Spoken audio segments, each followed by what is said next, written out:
আমলকি বন কাঁপে যেন তার বুক করে দুরু দুরু, পেয়েছে খবর পাতা খসানোর সময় হয়েছে শুরু। হ্যাঁ বন্ধুরা, শীত চলে এসেছে, আর সেই সঙ্গে চলে এসেছে বেশ কিছু ফুল এবং ফলের গাছের ডরমেন্সি পিরিয়ড। কিন্তু কি এই ডরমেন্সি? কি হয় এই ডরমেন্সিতে? ডরমেন্সি কখন আসে? আমাদের কি করা উচিত এই সময়, আর কি করা একদম উচিত নয় এই সময়? কখন এই ডরমেন্সি কাটবে, তখন কি করণীয়? এই সব প্রশ্নের সঠিক উত্তর পেতে ভিডিওটি স্কিপ না করে সম্পূর্ণ দেখুন। আর ভিডিওটি ভালো লাগলে একটি লাইক করে দেবেন, এবং এমনই গার্ডেনিং ওরিয়েন্টেড ভিডিও আরও পেতে চাইলে চ্যানেলটিকে সাবস্ক্রাইব করে পাশে থাকা অল নোটিফিকেশন বেলটিকে অন করে দেবেন।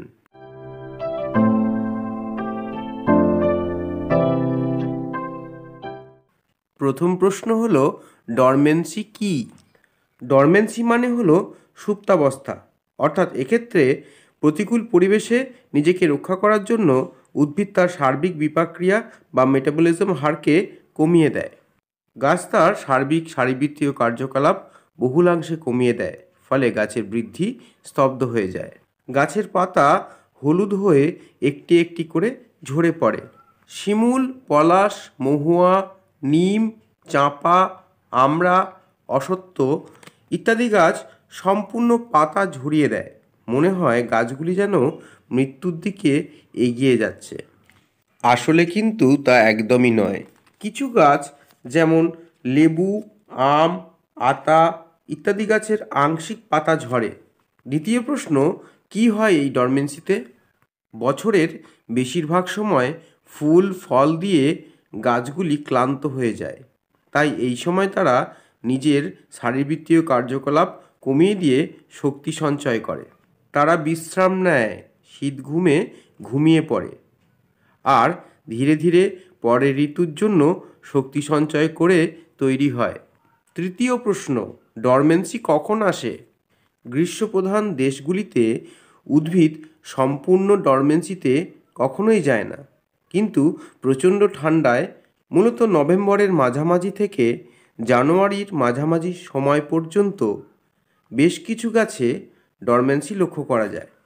কারণ এই সময় উষ্ণতা ও সূর্যালোক কম থাকায় উদ্ভিদের শরীরের উৎসেচক বা এনজাইমের ক্রিয়াকলাপ হ্রাস পায় ও সালোকসংশ্লেষের হারও কমে যায়, ফলে গাছের বৃদ্ধি ও বিকাশ স্তব্ধ হয়ে যায়।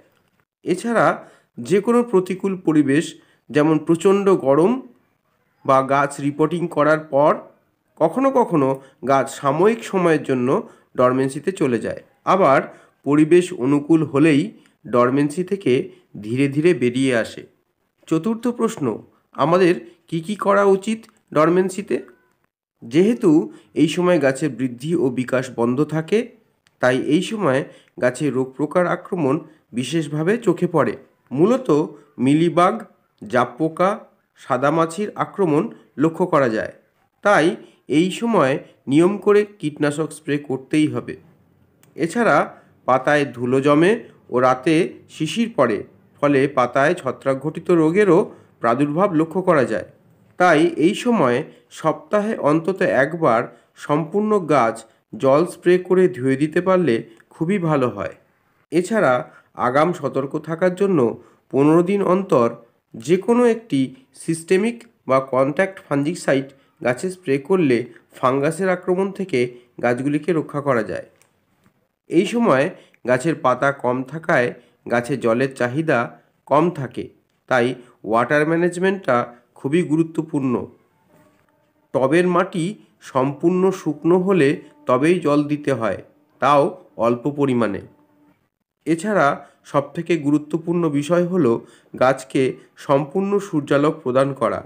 তাই প্রয়োজনে গাছকে এমন জায়গায় রাখতে হবে যেখানে দিনের বেশিরভাগ সময় রোদ থাকে।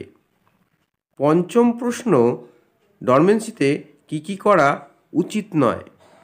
এই সময় গাছের গ্রোথ বন্ধ হয়ে গেছে, পাতা মলিন হয়ে যাচ্ছে দেখে গাছে বাড়তি জল ও খাবার প্রদান করা একদম উচিত নয়। গাছ এখন গভীর ঘুমে ঘুমাচ্ছে, তাই আমরা যতই ভালো ভালো খাবার দিই না কেন, গাছ কিন্তু ওগুলো খাবে না। ফলে খাবার পড়ে থাকবে টবের মাটিতে। ফলে হিতে বিপরীত হয়ে অনেক সময় ওই খাবারের পচনক্রিয়ার সময় রুট রট হয়ে যায় এবং গাছ মারা যায়। তাই এই সময় গাছে কোনো ধরনের খাবার বা অতিরিক্ত জল প্রদান করা থেকে বিরত থাকুন।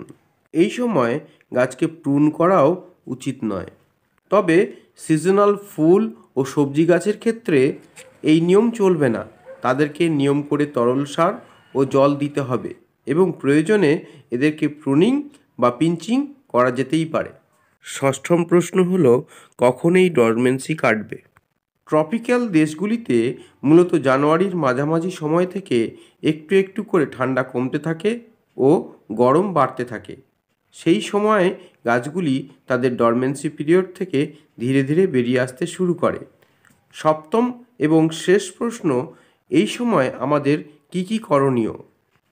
যেহেতু গাছের ডরমেন্সি পিরিয়ড কাটতে শুরু করেছে, অর্থাৎ তারা ধীরে ধীরে ঘুম থেকে উঠছে, এখন থেকেই গাছের খিদে ধীরে ধীরে বাড়বে। তাই আমরাও ঠিক এই সময় থেকে আমাদের গাছগুলিকে অল্প অল্প করে খাবার দেওয়া শুরু করব এবং ফেব্রুয়ারির মাঝামাঝিতে গাছে ভারী খাবার দেব বা গাছে হার্ড বা সফট প্রুনিং করব অথবা গাছ রিপোর্টিং করব। অর্থাৎ এক কথায় যে সকল ফল ও ফুল গাছ বহুবর্ষজীবী তারাই মূলত শীতকালে ডরমেন্সিতে গভীর ঘুমে আচ্ছন্ন হয়ে থাকে। গাছেরও প্রাণ আছে, তাই গাছেরও বিশ্রামের প্রয়োজন। তাই এমন কিছু একদম করা যাবে না যাতে তাদের ঘুমের ব্যাঘাত ঘটে। আর তাহলেই ঘুমের শেষে নতুন এনার্জি নিয়ে নতুন শাখা প্রশাখা ফুল ও ফলে বিকশিত হবে আমাদের গাছগুলি। প্রয়োজন পড়লে এই সময় সিজনাল কিছু ফুল ও শাকসবজি করুন ও ওদেরকে নিয়ে ব্যস্ত থাকুন। আর যারা ঘুমোচ্ছে তাদেরকে শুধুই ঘুমোতে দিন। টেনশন করবেন না। আপনি টেনশন করলে আপনার গাছের ক্ষতি আপনিই করে ফেলবেন, তখন আর কিছু করার থাকবে না। তাই ধৈর্য রাখুন। মনে রাখবেন, গার্ডেনিংয়ে কোনো সময় কোনো পরিচর্যা না করাই প্রকৃত পরিচর্যা। মানুষ যেমন দিনের শেষে রাত্রিবেলায় ঘুমিয়ে পরের দিনের জন্য নতুন উদ্যমে প্রস্তুত হয়, গাছও তাই। আমাদের কাঁচা ঘুমে কেউ ভাঙিয়ে দিলে যেমন সারাদিন কোনো কাজে মন বসে না, শরীরের ক্লান্তি মেটে না, মাথা খিটখিটে হয়ে থাকে, ঠিক তেমনই গাছের সারা বছরে এই সময়টুকুই ঘুমিয়ে থাকে। তাই এই সময় খাবার, অনুখাদ্য, পিজিআর বা অতিরিক্ত জল দিয়ে গাছের কাঁচা ঘুম ভাঙালে হবে হিতে বিপরীত। ভিডিওটি ইনফরমেটিভ বলে মনে হলে গাছপ্রেমী মানুষদের মাঝে শেয়ার করে দেবেন। এছাড়া ভিডিও সংক্রান্ত কোনো প্রশ্ন থাকলে কমেন্ট সেকশনে গিয়ে করবেন, আমি তার যথাযথ উত্তর দেওয়ার চেষ্টা করব। ভালো থাকবেন বন্ধুরা।